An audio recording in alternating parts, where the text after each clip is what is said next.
I've worked within probation for several years, mainly as an employment and training coach, and most recently actually with CTEC on their ETE contract. However, since that came to an end in March this year, I decided that rather than to leave sort of probation and support altogether, I'd look to do some volunteering. So signed up with CTEC, where hopefully I can use some of the skills that I've learnt through, I say, working in probation for a number of years. First thing I received was an email from Kent, Surrey and Sussex probation, part of their vetting process, just asking for some basic information, because my understanding is that vetting is done regionally. So for me, as I say, it was the KSS region. I sent this information back. It just involved name, address, and I think it was my national insurance number. And that information then gets passed on to what is called the vetting contact point. From that, I received an email from our vetting contact point, who for me was somebody called Craig, who made contact and said that I needed to provide details of just some quite basic ID information. I provided this face-to-face because it was quite easy for me to get into the office where he was based, and it's some form of ID, photo ID, proof of address, and right to work documents. So for me, that was a passport and a couple of other documents. And what was made very clear to me at this point, because they record the documents that you show them, you have to upload copies onto the vetting form as you're going through it. So they expect to see the identical documents on that. Up to that point, that was very straightforward. And then you're in the system, and the next bit of information you get actually comes from HMPPS with information as to how to log into the vetting form site and how to register. And again, that was fairly straightforward. There is a link there. You click on the link and set yourself up with a password. If you do have any issues at that stage, they do provide you with either a phone number, or also they have a chat function. And actually I found the chat function was quite useful because there were a couple of queries I had at that point and found that they were answered really quite readily and quite quickly.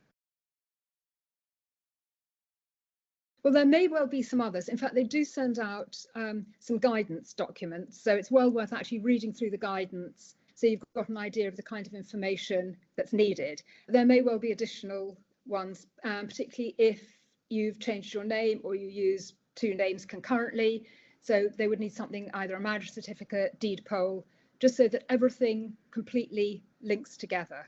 Unlike some form filling, you can actually save all your information and return to completing the document at a later time. You don't have to fill it in all in one go in case you need to go away and get other information.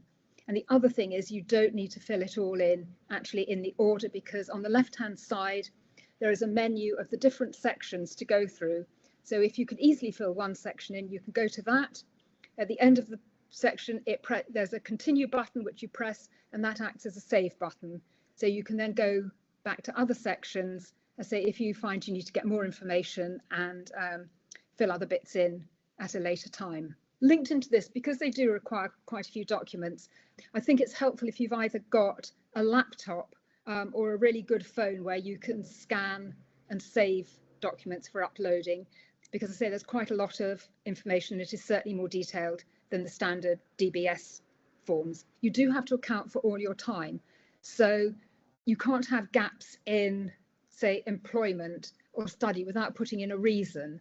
So I actually left it blank from when I was made redundant. And I got an email back saying, what were you doing between these dates? Oh, and the other thing is when they ask for addresses for references, you have to, for your work-based, or I'm assuming for people who have been at college-based references, provide a professional email, not a personal one, and also a work-based address for any of your professional references.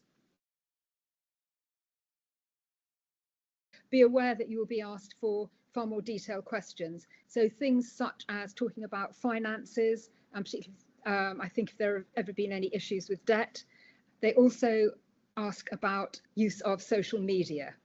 And for me at my age, I don't use a huge amount, but again, for younger people using Facebook and all the other forms, there might be some detailed information there that's required.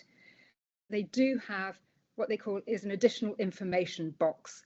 So if there's something that doesn't fit neatly into what I describe as their drop-down menus, you can put anything else that you feel is relevant in that box. And I found that quite useful for, they had a question about prison. Really, if you've ever been in prison for any reason, and that also includes visits and if you've been working in a prison. And because I hadn't got the specific dates, because it was quite a long time ago when I'd done a prison visit, I just put that in the additional box. So I certainly made use of the additional information. Once it's all okay, my understanding from the email trail I have got is that they inform CTEC HR, and I then got it confirmed from vetting contact point, so the person who I originally spoke to. 5 years. So even if you change roles within the area that you've had it done for, providing it's at a high enough level, it covers you for different roles within that area.